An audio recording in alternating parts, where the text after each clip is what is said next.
say it one more time. Good afternoon, brothers and sisters. Good afternoon. Oh, yes, I see I'm ready to roll now. How's everybody doing? We're so glad to have you here, as you know, and hope that you enjoyed the meal downstairs. And we are engaging our young people in this program. And very often, we're asked, where are the young folks? Where are the young folks? Well, here's our young folk. He stands here now. His name is Michael Bell. And Michael is going to lead us in libation. Oh, thank you. And so, at this time, we'll call the names of our ancestors, both departed and both honorable, and we give thanks and honor to them before we begin our program. So, the names of our ancestors. Ashe. Dr. John Henry Clarke. Ashe. Asa Hilliard. Ashe. Betty Shabazz. Ashe. Elhaz Malik Shabazz. Malcolm X. Ashe. Jacob Carruthers. Ashe. John Branch. Ashe. G2 UC. Anna Diallo. Sean Bell. Laura Doe. Ashe. And so it is. Eric Garner. Ashe. And in unison, Mike Gurley. Ashe. Thank you, Brother Michael. Let's give him a hand.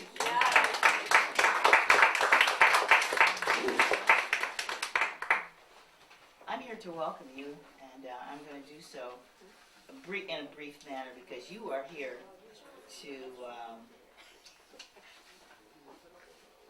you're here for Dr. William Sorrell and Dr. James McIntosh, and so Betty Dobson's going to get out of the way very quickly. But I want to make a few important announcements.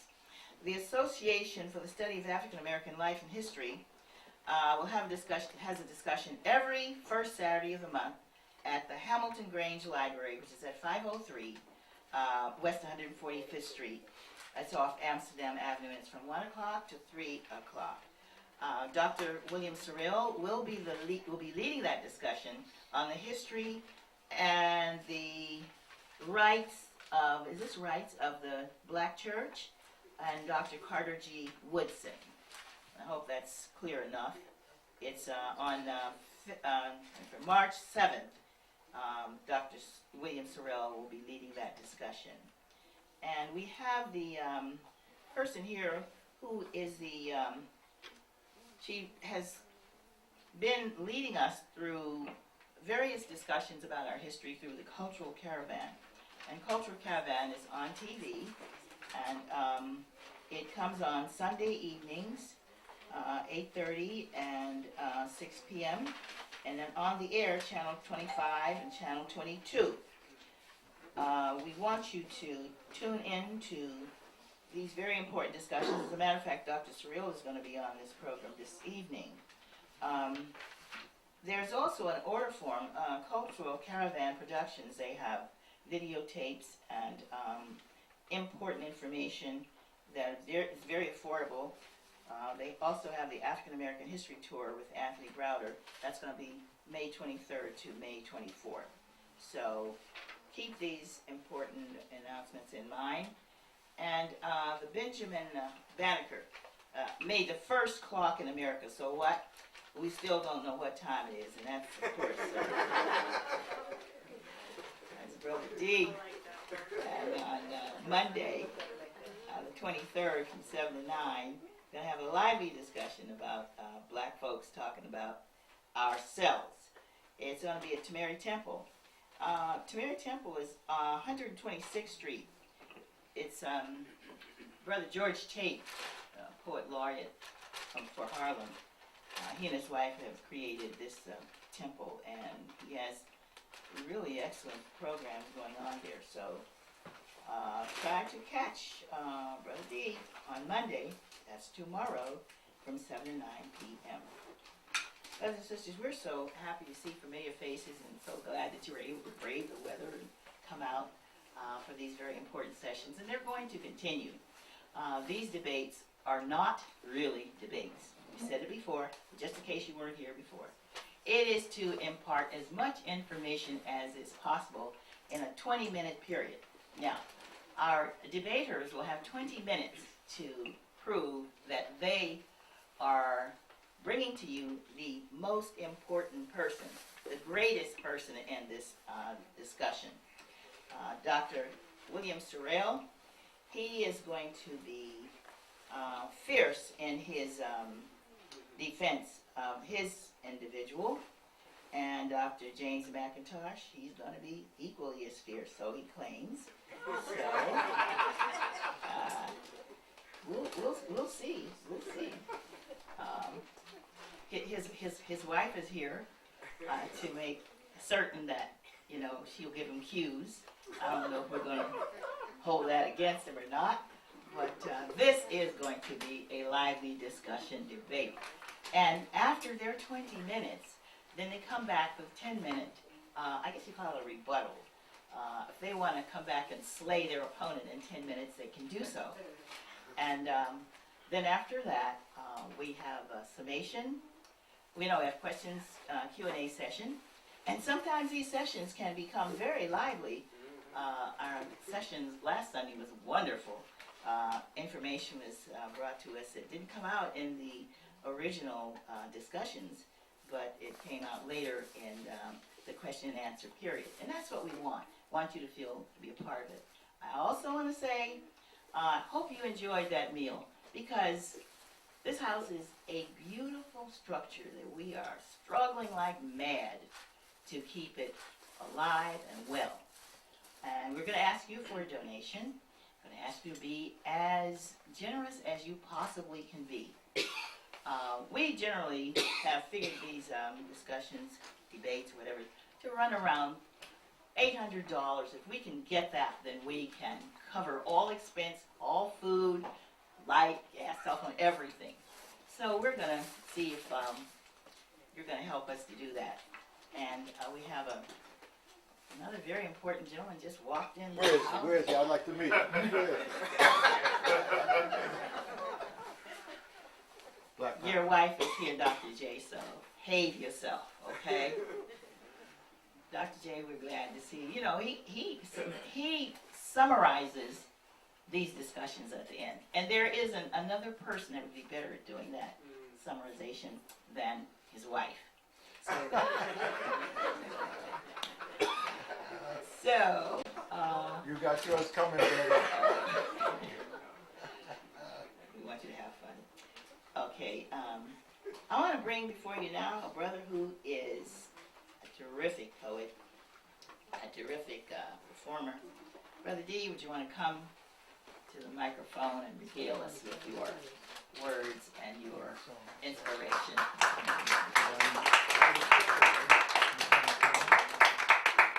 This time, can I get away without using the mic? Yes, you can, if your voice is strong. Yeah. I was explaining that most of the time when Brother McIntosh sees me, I just slip into a program, he'll see me, and he'll have me do How We Gonna Make the Black Nation Rise. Hey, yes. And in my head, I be feeling, because first did that in 1979, December of 1979. And I be feeling like people will be like, oh, here we go again, you know, right? So, I don't know. Raise your hand if you ever heard that piece. How We Gonna Make the Black Nation Rise?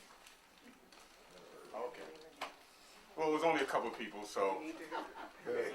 Good. I know that Brother McIntosh Raise your hand if you wants want me to to hear do it. it. Raise your hand if you want to hear it. Yeah.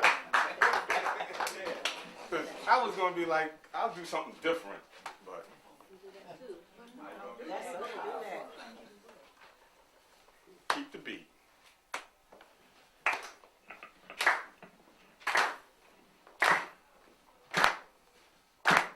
If you want to know the truth, then that's a fact. Let me hear you say, and you know that. You dippy dies and so socialize, but how we gonna make the black nation rise? While you party down, yelling, shock the house. Get down, rock, shock the house. The Ku Klux Klan man is on the loose, training their kids in machine gun use. And we can't brag and we can't boast, producing neither bread nor butter for our breakfast toast. Look at all the things that can prove the point. Sisters in the discos, brothers in the joint, while you dippy dies and so socialize. How we gonna make the black nation rise? While you dippy dies and so socialize. How we gonna make the black nation rise? The people call me Brother D, and I'm here to shed some light, to bring the truth right on down to earth from where it once was out of sight. But before I continue, just let me say, this is not my ego suit. I sat down and thought, and I wrote this verse in the interest of the group. Come on, my people, can't you see what's really going on? Unemployment's high, the housing's bad, and the schools are teaching wrong. Cancer from the water, pollution in the air, but you're partying hard like you just don't care. Wake up, y'all, you know that ain't right, cause that hurts everybody, black or white. Winter's cold, can't get no heat, just move your body to the beat while they take us on a disco ride. Get high and chill, you're pacified. Our youth acting like the living dead, ain't talking about the body, talking about the head. Space out, y'all, to the disco rhyme. Moving to the rhythm, but you're wasting time. Stop and think, do you know what's real? Well, let me educate you to the real deal. The media is telling lies, the devil taking off his disguise, and they're killing us in the streets while you pay more for food that's cheap. And all you want to do is so socialize? How we gonna make the black nation rise? Remember the so-called Indian? Look what they did to him. Maybe they'll do that to us. They're the struggle, they're the win. I mean, damn, get out of your seat, we say damn. Get on your feet, I mean damn. And I will repeat, we mean damn, we're tired of defeat. Damn, no more sitting around, we say damn, it's time for throwing down. Damn, let's even the score cause we fired up and won't take no more. We fired up, Won't take no more. we fired up, Won't take no more. we fired up, Won't take no more. we fired up. Won't take no more. Hey! The story might bring some stomach cramps, like America's got concentration camps. People like Malcolm lived and died, warning us about genocide. While you partying on and on, the others may be hot by the break of dawn. Your party may end one day soon when they rounding niggas up in the afternoon. And you start to wonder, are the people dumb? Well, Martin Luther King said, we'll overcome, but how are we gonna make the black nation rise? When all you wanna do is dibby die. No, brothers, it's not like that. Gonna rap for the people, tell them where it's at. Like Elijah showed us how to pool our wealth. Collectively, we must do for self. Don Pedro Albizu Campos, he gave his life fighting for Puerto Rico to be free while we fight each other without a fear. But fight the system you never dare. Well, if you ain't down, we'll get you first, cause you slow us down just like a curse. Bob Marley's spirit, we can't let die. Put a message in our music for our eye and eye. Service for our people who we must redeem, like Coltrane's horn blowing left supreme. We heard what Marcus Garvey said, and we can't stand still. He said, up, you mighty race, you can accomplish what you will. We're rising up and won't take no more. Rising up. Won't take no more. We're rising up. Won't take no more. We're rising up. Won't take no more. America. It's been 35 years, y'all. America was built, understand, by stolen labor on stolen land. Take a second thought as you clap and stamp. Can you rock the house from inside the camp? Are you moving to the beat, to the early light? This country's moving to the right. Prepare now or get high and wait, cause it ain't no party in a police state. Blessed are we who dare to be free. Gotta change the way we behave. Gotta sacrifice for our righteous cause or remain as passive slaves. We're not anti any other racial group, but understand we pro-black. And we're against any one thing that tries to hold us back. So think, but don't take too long. The time is getting late. And DJs, if you got a mic, it's your job to educate. Well, I know my voice is not rated X. Didn't talk about money or talk about sex. Didn't talk about clothes or cars and things. And you might be tired of my lecturing. But while we dance and while we sing, all we want to do is ask just one thing. While you dippy dies and so socialize, are you going to help the black nation rise? You dippy dies and so socialize, how we going to make the black nation rise? You dippy dies and so socialize, How we gonna make the black nation rise? we say how we going to make the black nation rise? Agitate, educate, organize. How we going to make the black nation rise? Educate, educate, organize. How we going to make the black nation rise? Agitate, educate, organize. How we going to make the black nation rise? Educate, educate, organize. Hey, hey, hey!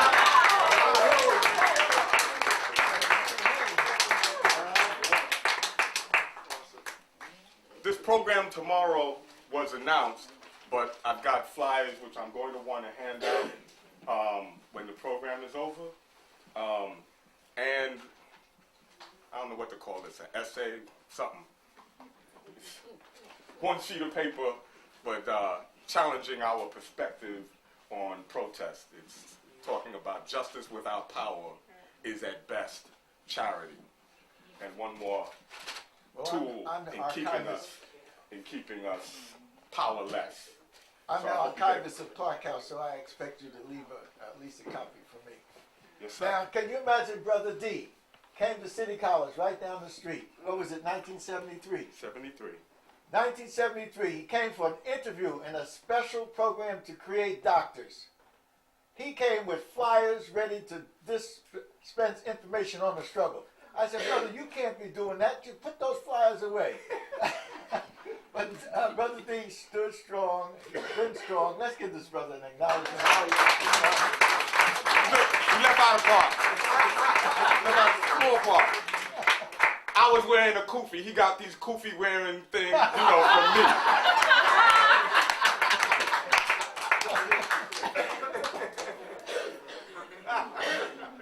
That was brilliant, Brother D. We will never tire of hearing that poem, so just get ready. Every time Dr. McIntosh sees you, he's going to ask you to recite that poem.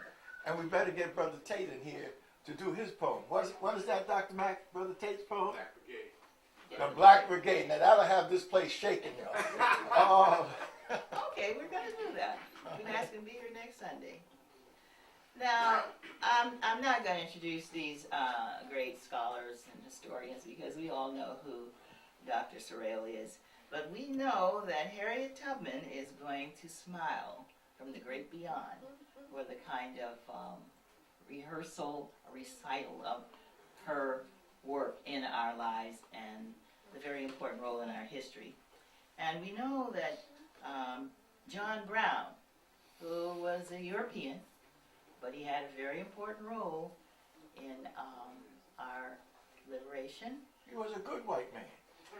If you say so, Dr. J, then we have to accept that. So we know that John Brown would be proud of the defense that McIntosh will give him. And so I want to welcome to the microphone with a lot of applause and noise and all sorts of things to let us know how glad we are to have him, Dr. William Sorrell.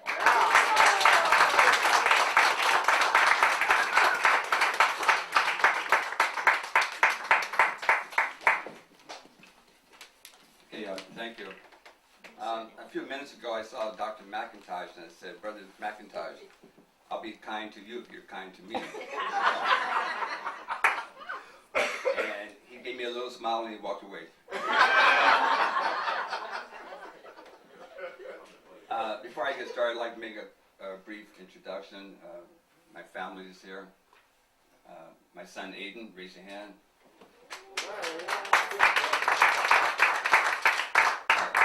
My son Aiden is a Morehouse graduate.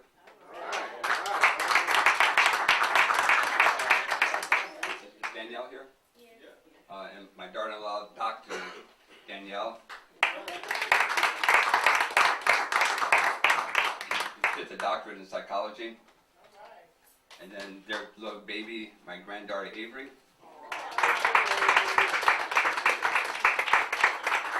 And my son Aiden is a real estate broker. Anybody looking to buy or rent in Harlem?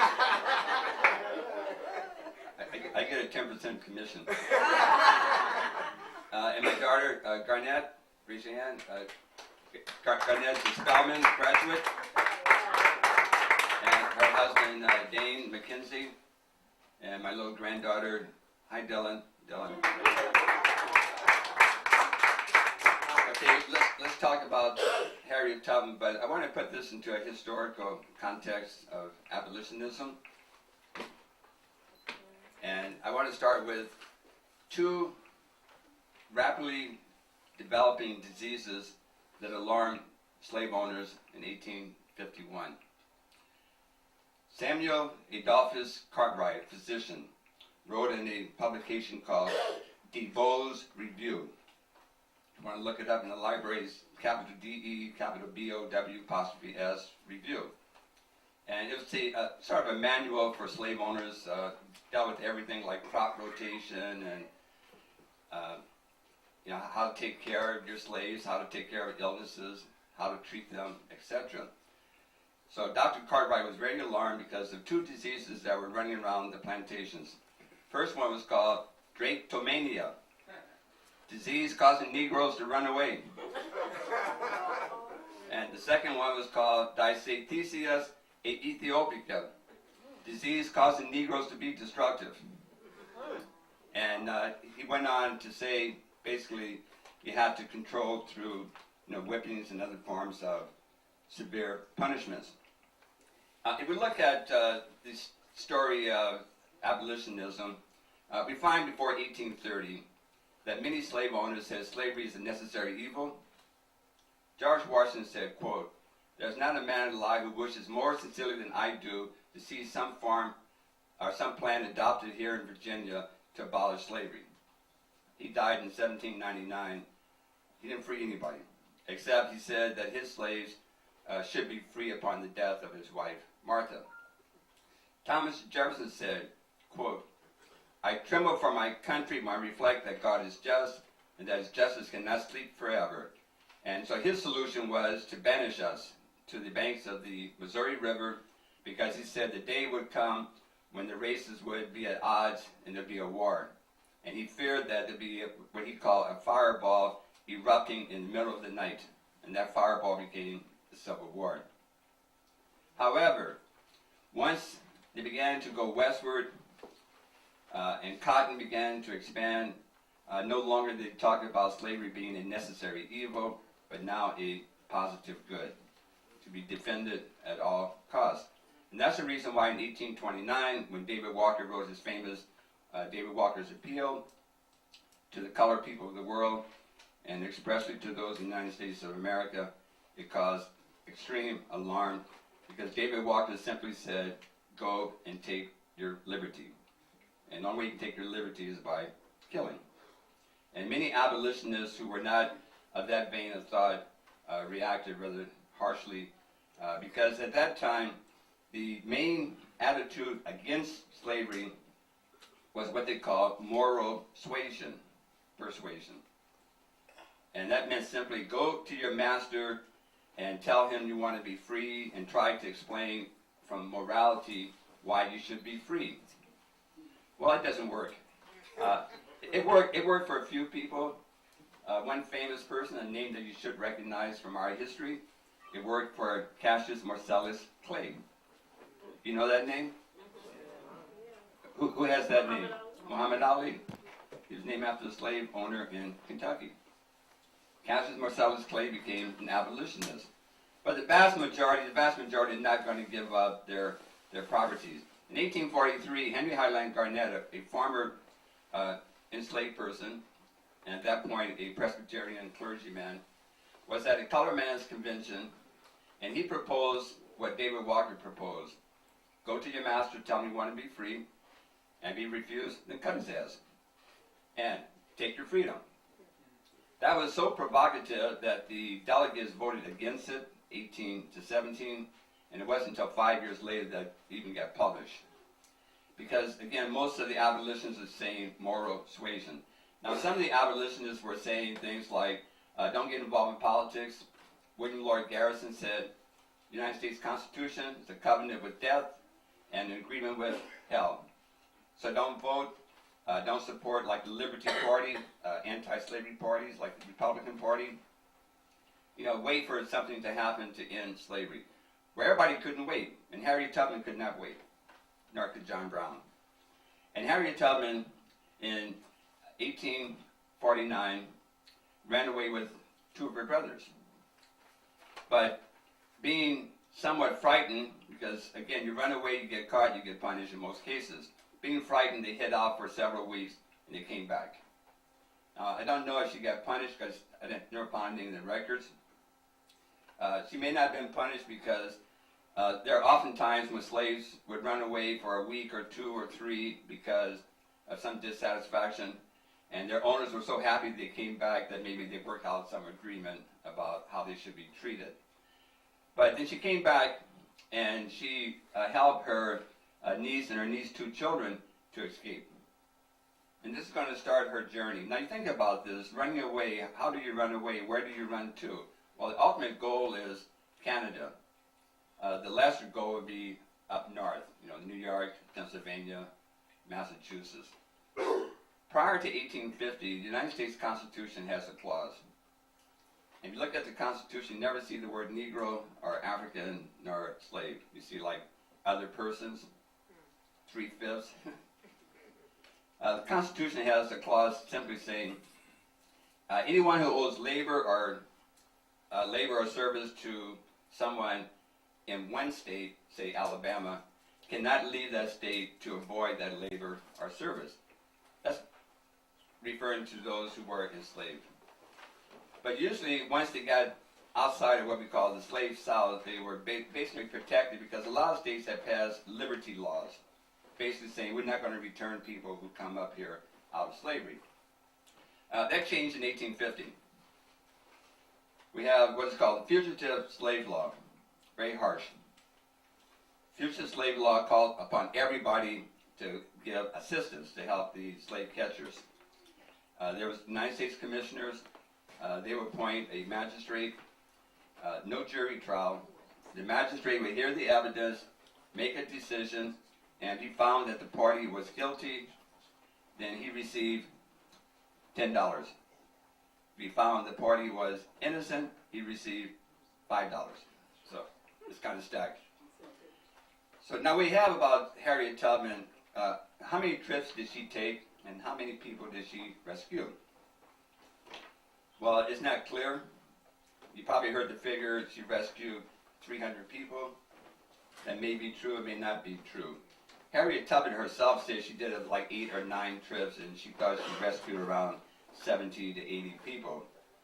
The volume 5 of the Black Abolitionist paper said that she might have done 14 trips and rescued somewhere in the low hundreds. So you have the figures 400, 300, 180, 80. We don't know it because the evidence isn't that conclusive. What we do know is that Harriet Tubman went back and forth to Canada. Now think about this. Once you run away, you're free. You get to Canada, the United States cannot have you extradited. You're free. So why go back? Well, she went back to help her family. She went back to help her parents get out of slavery. Now, parents were given freedom, but they had assisted others to run away, and so there was fear that they might be punished. So she came back to help her elderly parents get out, and they ended up in Auburn, New York. She came back also to help her sister, but her sister didn't want to leave at that point. And then when she finally came back to get her sister some years later, her sister had died before she had arrived. Now I want to just read briefly one account.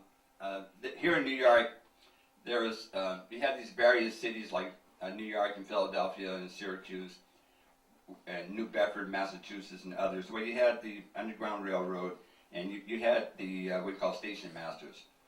And New York was unique for 2 reasons. One, very strong sympathy for Southerners for slavery.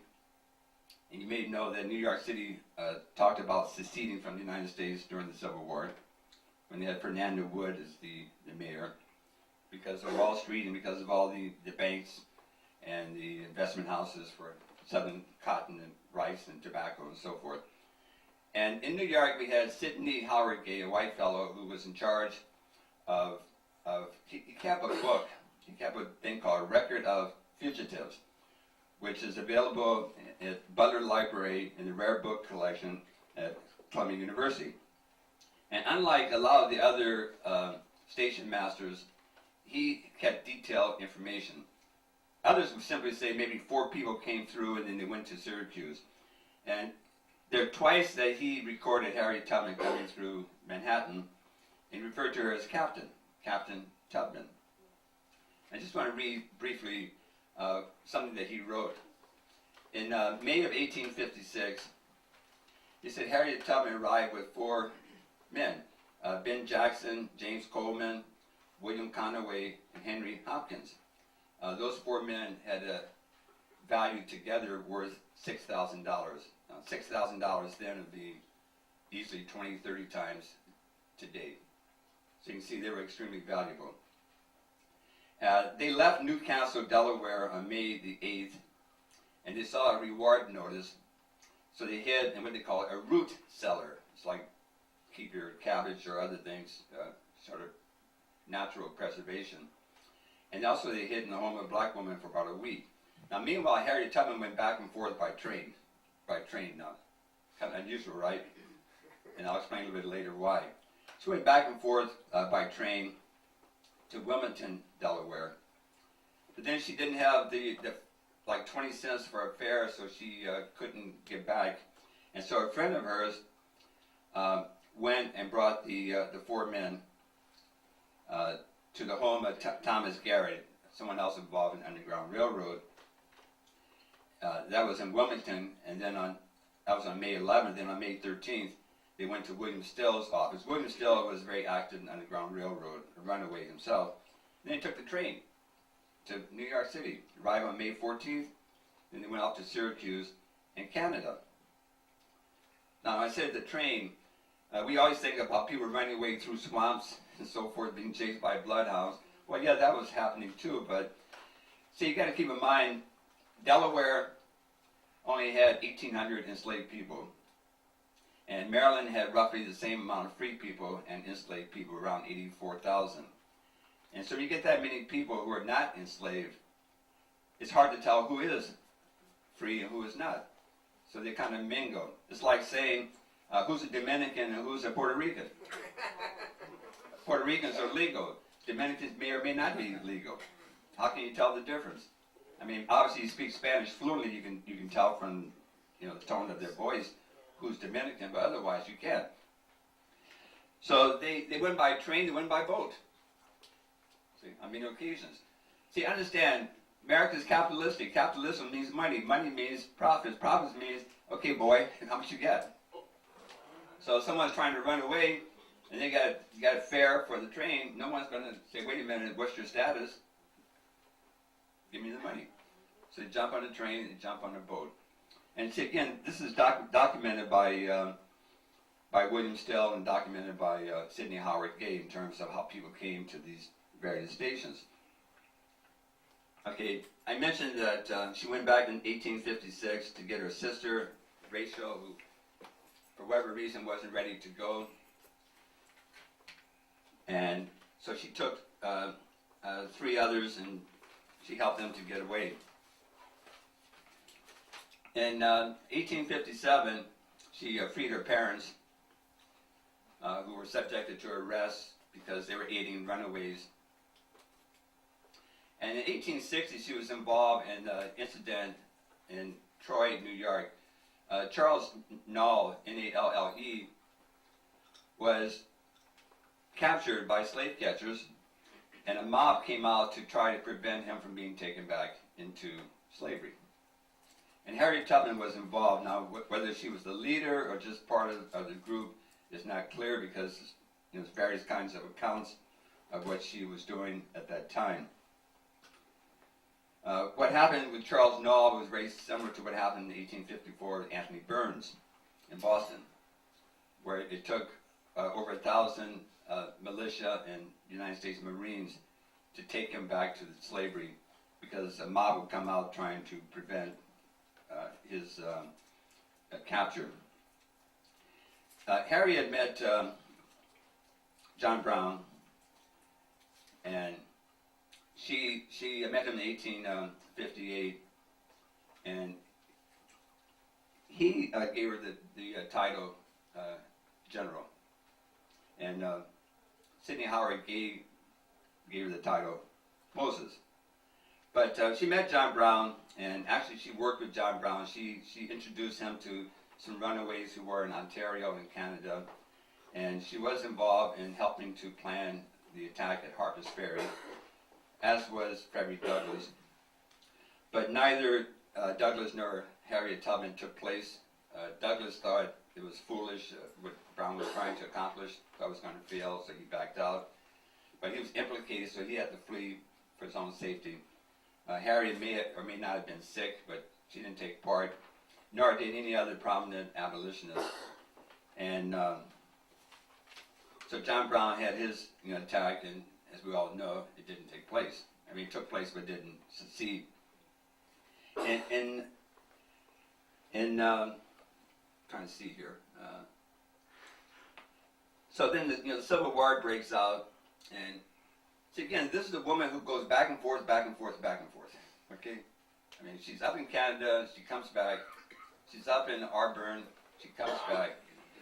She had a piece of land in Auburn because William Henry Sumner, who was a former senator from New York and Secretary of State, and I'm sure you all read about him when you were in school. He was known as for Seward's Folly. What did he buy? This is the class here now. What did he buy? He bought Alaska. He bought Alaska. And they call it Seward's Folly because what is Alaska? Nothing but a bunch of ice. So, but he bought it from Russia in 1867. Anyway, he gave her land on very generous terms. So generous that when he died, his heirs told her, forget it, just forget making payments, it's yours. And it's up there in Auburn, New York. Seward's home is very close by. And then the cemetery where she is buried and where he is buried is very close by too. Now Louise, where's Louise? Louise has guided tours up to the Harriet Tubman home. If you have a group that wants to go, you can always talk to her. And she interviewed me up there about both Seward and Harriet. It's a video that we're interested in. Talk to her. Okay. Now, the thing about Harriet is she said slavery is the next thing to hell. And she said there was one of two things I had a right to, liberty or death. If I could not have one, I would have the other. For no man shall take me alive. I shall fight for my liberty as long as my strength lasted, and when the time comes for me to go, the Lord will let them take me. Now, Harriet, during the Civil War, she was down in South Carolina, and she was a guide. She knew the area. She was a nurse. Now, she was not just a nurse in the sense of, let me change your bandage, young man. She knew herbal medicine, as many of our ancestors did, and was able to apply that to the wounds.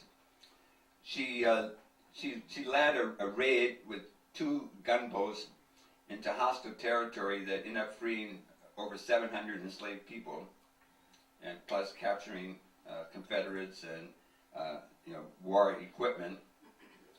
So she was very well known. She was a scout, a nurse, spy during the Civil War years. Never got a pension. She applied for a military pension, never got it. She got a widow's pension. Her second husband, Nelson Davis, was in the Civil War, and when he died, she was given his pension. That was typical in those days. You had the pension bureau, and many men got pensions like $8, and then there'd be increments, increases over time, depending upon age or if disabilities got worse. So she got her husband's pension after his death, but she never got one for her wartime services. Even though in 1897 a congressional resolution felt that she should get her own pension, and never was occurring. And in more recent years, Hillary Clinton and Congressman Towns had a joint resolution to give her like back pay in a way because she didn't get all the money she should have received from the widow's pension, and that money came out to over $11,000 that was given to keep the house in Auburn functioning.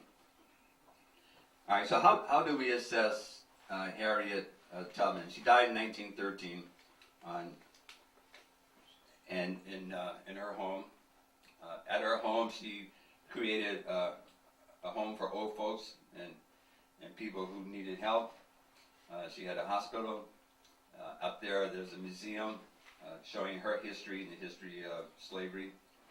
And it's something that everybody should try to take a visit at some point, because that area is very famous in New York history. Not too far from Seneca Falls, where women started the suffrage movement.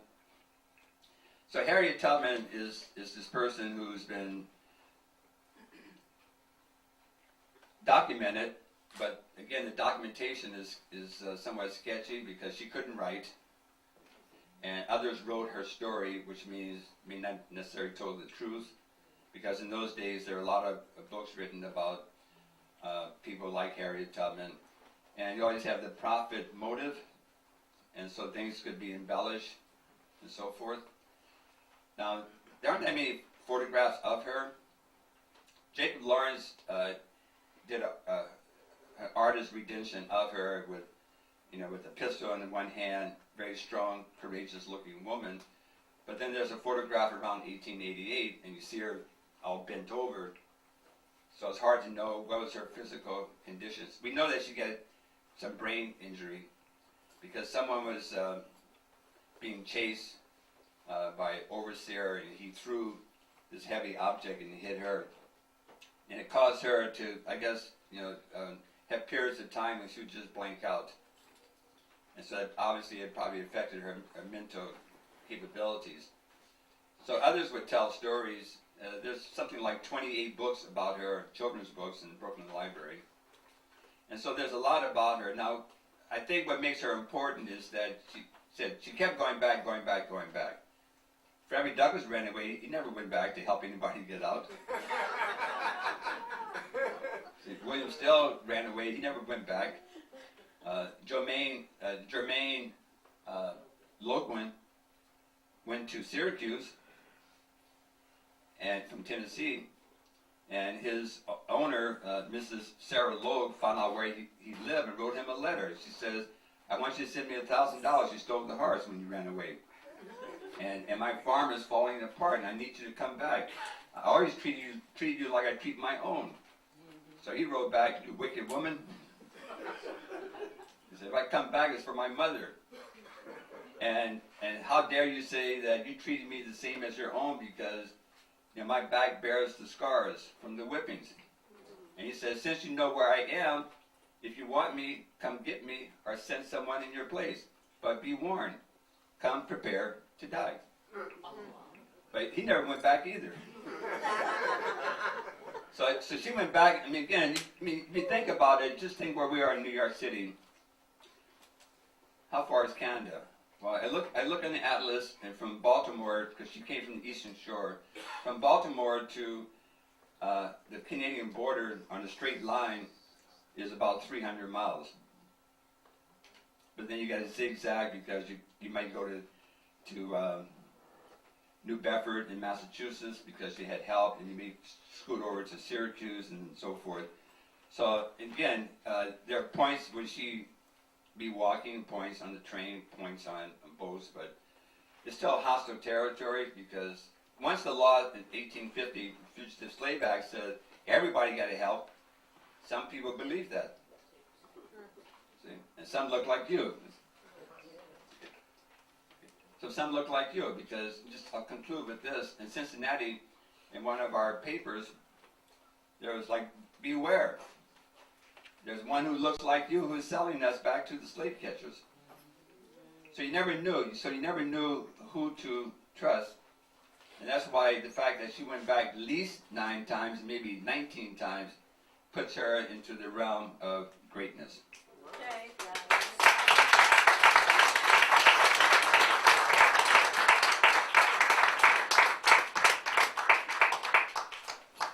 That's going to be rough, Dr. Mack. Black power, black power.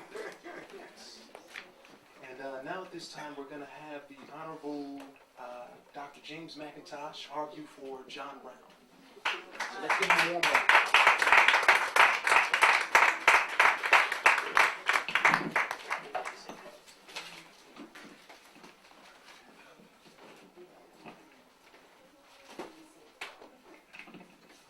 Hotep, brothers and sisters. Hotep, Dr. McIntosh. Okay, I enjoyed that talk by Brother Sorrell. And in fact, he did some of my work for me. And I want to say that as a boy, as a young boy, one of the first prayers my family taught me was, God is great and God is good, and now we thank him for our food. So from a very early age, it was made clear for me that greatness and goodness are two separate qualities. They can sometimes be related, but they're two qualities that can exist in the same individual. Goodness relates to that quality of providing benefit and blessings and doing things for others. It encompasses all that is right in the words morality, generosity, creativity, beauty, etc. If this debate were about goodness, I would never represent anyone against Harriet Tubman. Because I can't think of a person who is universally more of a good person than Harriet Tubman. She was selfless, brave, determined, resourceful, effective, sacrificial, and relentless in her pursuit of freedom for our people. When it comes to goodness, what could have been better or more good than risking your life to return to the South, as Brother Sorrell pointed out, over and over, rescuing others to freedom, even as posters that you passed along the way delineated the tortures they would inflict upon you if you were caught. That's what Harriet Tubman did.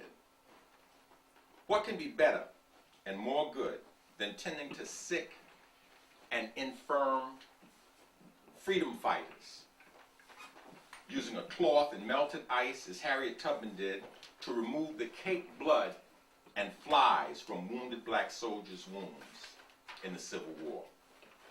What could be more good than to continue a life of service after a life of being a warrior? Again, something that Brother Sorrell spoke of. By opening an infirmary at your home to take care of elderly and sick black people. For me, Harriet Tubman is a special ancestor whose goodness cannot be overly praised. She made 19 trips, or up to 19 trips, as Brother Sorrell pointed out, into the South, freeing up to 319 people. Then as a soldier, as he spoke, in one raid alone, his figure says 700, my figure says 800. She freed 800 Africans in that one raid on a plantation. She was a good woman and the best type of human being. But Harriet Tubman could have made 1,900 trips. She could have freed 819 times rather than that one that we spoke of. And she could never have the impact historically that John Brown had. She couldn't have the impact that he had in the 3 or 4 battles that he had in Kansas, in those Kansas Free State Wars. And she certainly couldn't have had the impact historically that he had in that one raid in the Commonwealth of Virginia in 1859, which most people believe sparked the Civil War, called Harper's Ferry Raid. Our debate today is not over who is more special. It's not over who is more dear. Who do we as a people love more? Our debate is over who was greater, who had the larger or greater impact on history, on our people, and ultimately on the world. John Brown or Harriet Tubman. John Brown's actions in the Kansas Territory kept Kansas from evolving into a slave state. When Kansas-Nebraska Act said that the issue of whether these territories of Kansas and Nebraska would be free or slave, that was going to be determined by a vote of the people who were settling there, the Southern racists and planners sent terrorists called border ruffians into the area to intimidate people, to kill people, to maim and hurt people for the purpose of making them vote in the way of continuing the slaveocracy. John Brown faced those border ruffians, and he met force with force. 2 of his sons were captured in those wars. 1 of his sons was killed, but he never relented in his battle against slavery. When the free soil town of Lawrence was sacked by some of these border ruffians, John Brown didn't get a picket sign or a protest. He got some soldiers, he went there, and he had those people that had done those terrible things in Lawrence, he had them hacked to pieces with broadswords. I'm not arguing that he was good. I'm arguing that he was great. These few battles in Kansas affected all of American history. Imagine how the war might have gone if Kansas and Nebraska had been on the side of the South instead of on the side of the North. John Brown's raid on Harper's Ferry makes all of that historical significance pale. His raid on Harper's Ferry was perhaps the most powerful, the most effective, most consequential blow struck for black freedom prior to the Civil War. It and the events it caused resulted in as much freedom as black people ever had on this soil. I said it sparked a civil war. To call it a failure, as my esteemed opponent did, is like calling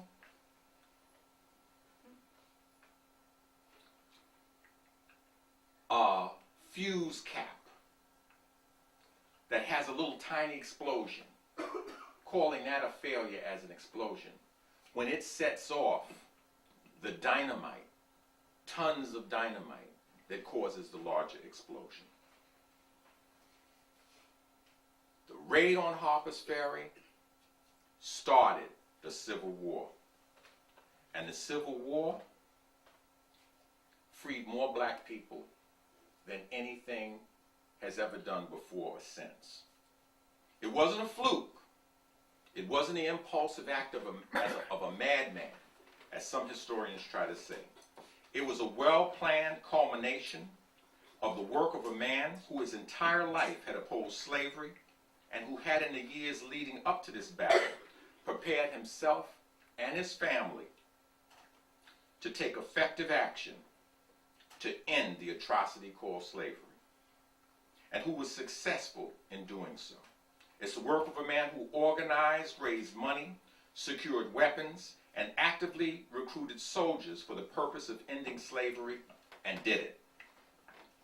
It's the work of a man who went to Canada to help organize a provisional government to run things after this war was over. In fact, my brother Martin Delaney was to be the secretary. And this provisional government had a Declaration of Liberty for the enslaved Africans, and it also had a president, a brother by the name of Elder Monroe. John Brown was a man of action who did things on the same scale as George Washington, Benjamin Franklin, and Thomas Jefferson, but he did it without those so-called founding fathers' hypocrisy of having slaves. It is perhaps this absence of hypocrisy that made Malcolm X the first man who I ever heard say that the white man was the devil. What he said was, quote, when you want to know a good white folk in history, when you want to know good white folks in history, where black people are concerned, go read the history of John Brown, unquote. John Brown was single-minded and consistent in his views about liberty. He was serious enough to go to war with other whites. He was also good, as Malcolm said, but he was more great than good. And that's how he started the war to end slavery. There's no one who can doubt that it was the Civil War that ended slavery. Slavery wasn't ended by a proclamation. It wasn't ended by General Hunter's proclamation, freeing all the blacks in Florida, South Carolina, and Georgia. It wasn't freed by black people. Slavery didn't end by Fremont's proclamation, which declared martial law in Missouri. It wasn't even freed by Abraham Lincoln's proclamation. Those people didn't get freed until there were soldiers to back it up. And John Brown is the person who set all of that into motion.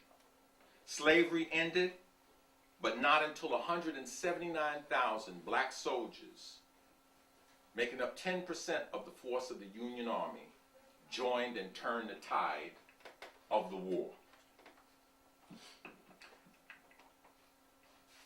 It was the war between the states that finally emancipated black people, and it was the war that freed 4 million black people all at one time.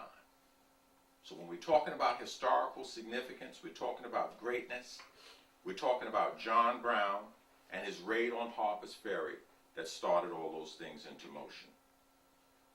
The war started because of secession, because the South, states in the South began to secede. They seceded because they feared that the actions that Brown took in Kansas, the actions that were taken at Harper's Ferry, were things that were going to escalate, were actions of the abolitionists that were going to escalate, and that they were going to lose, as my esteemed opponent said, their profits. Although Brown and most of his men were captured and killed in the less than 2 days that it took at Harper's Ferry, their action sparked as much fear and more fear than Nat Turner's raid in 1831.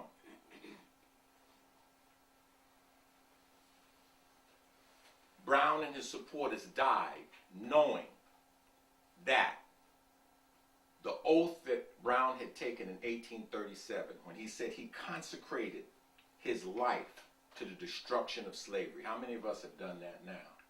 He said he consecrated his life to the destruction of slavery. They died knowing that that was going to happen.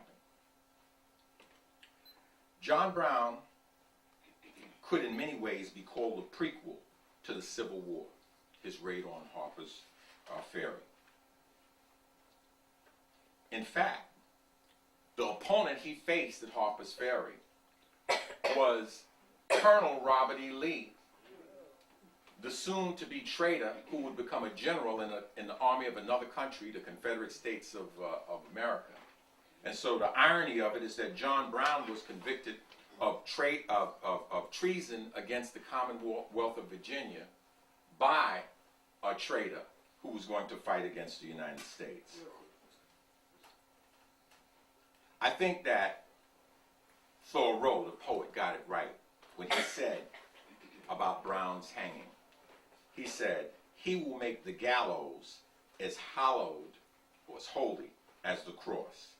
And if you consider crusades with hundreds of thousands of people dying in a holy war as sacred or hallowed, then Thoreau's prediction was accurate.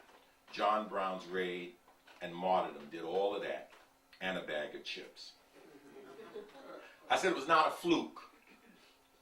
Brown was the son of a station master on the Underground Railroad, Orrin Brown. John Brown himself engaged in routine abolitionist work all his life, if such brave activities could be called routine. He did not start out with violence on his mind. He came to a conclusion that violence was the only way to end slavery only after observing the violent ends to which people who wanted to maintain slavery would go. It was specifically the murder of the abolitionist journalist Elijah P. Lovejoy and the caning of Charles Sumner that made Brown declare in 1837, "Here before God in the presence of these witnesses, from this time I consecrate my life to the destruction of slavery." By the time of the Fugitive Slave Act in 1850, Brown had formed the militant League of Gileads in Springfield, Illinois, to defend slaves from slave catchers and owners who were becoming more and more determined to retrieve the people that they didn't consider people at all, but considered to be their property, their missing property.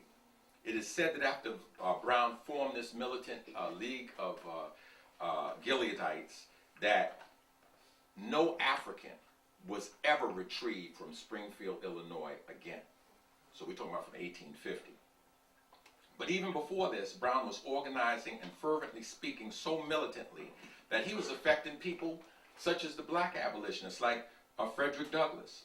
Douglass said after meeting and having a discussion with Brown in 1847, "From this night spent with John Brown in Springfield, Massachusetts, while I continued to write and speak against slavery, I became at the same time less hopeful for the peaceful abolition.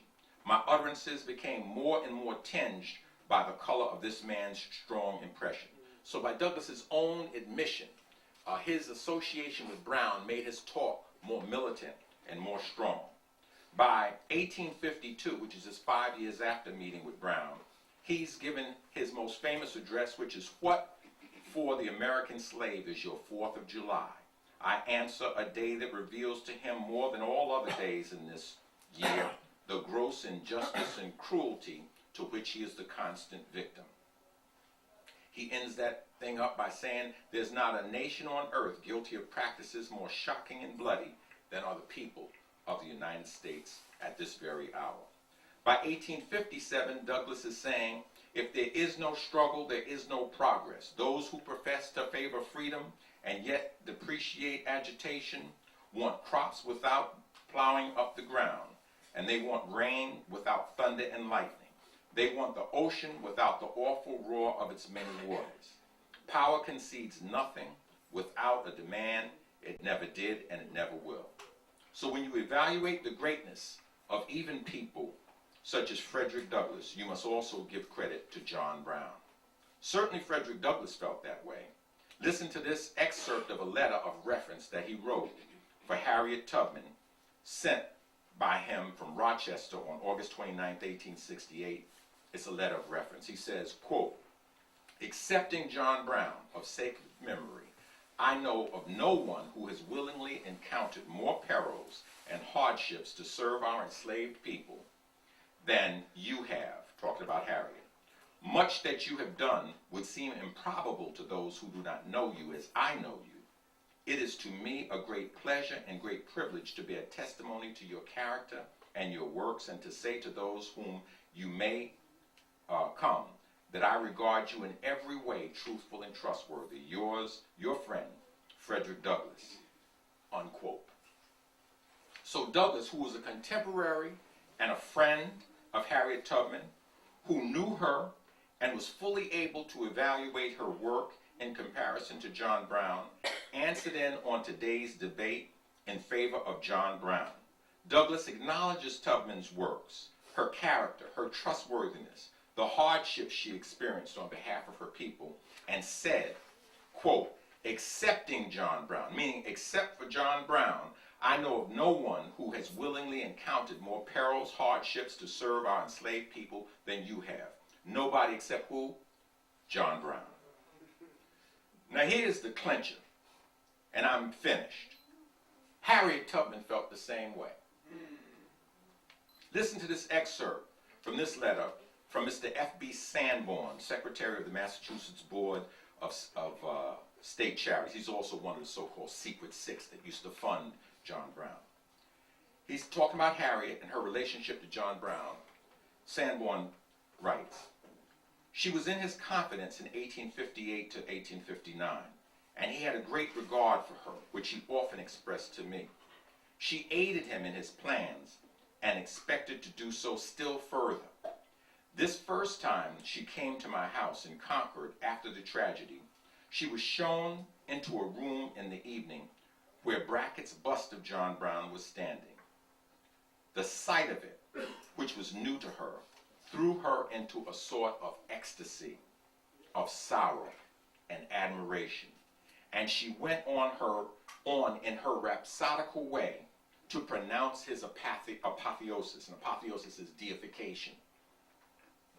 You know, to make someone a god. Tubman deified John Brown as if he were an African ancestor. To show you how far that went, if after hearing how she got recruits for him, raised money for him, and you still have a question as to whether or not she was a follower of John Brown, let's take this for a piece of evidence. Although you don't know if she's a follower of John Brown, she followed one of his followers. In that raid that he spoke of, that Dr. Sorrell spoke of, General Hunter came and asked her if she would accompany the gunboats as they would go in to stop all of these terroristic acts of the Confederates. And she said to him, only if you'll make Colonel James Montgomery the leader of the group. Now look at Harriet Tubman. She's negotiating with a general, and her services are so valued that the general's negotiating with her. Why James Montgomery?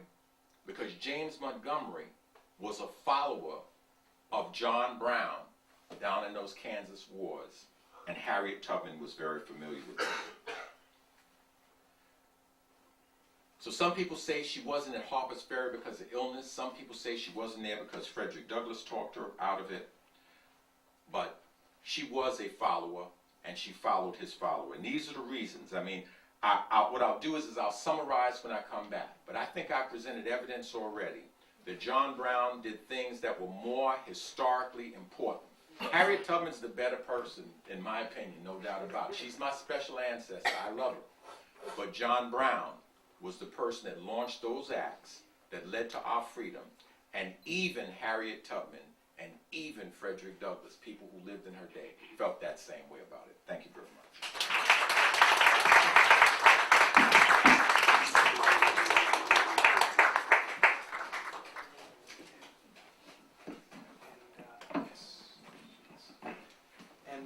Now we will have our free will offering, and Betty Dobson will, of course, introduce us. Followed by 10 minutes. Yes. But Michael, come around. We have to applaud this young man.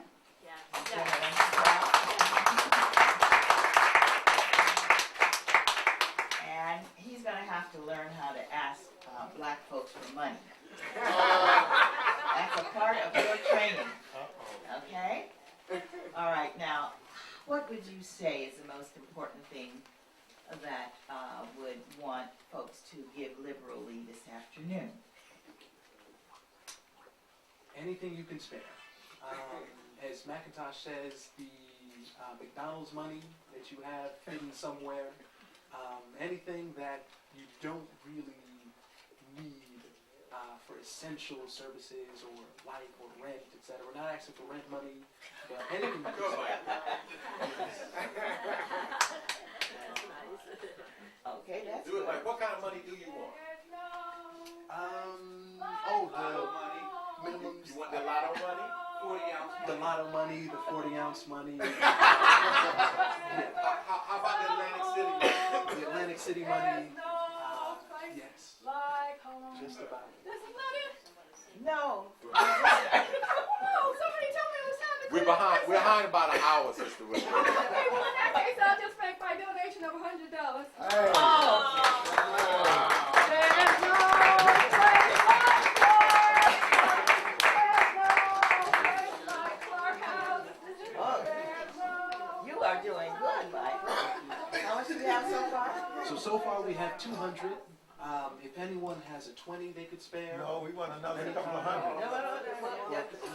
You got 100? Oh, wait. Wait. Oh. Okay, Huh? there's 100? Yes, Yes, and and we want to match tell them that how to make out the 200. check. BEPAA. So you would make out the check to BEPAA, BEPA, the Board for the Education of People of African Ancestry.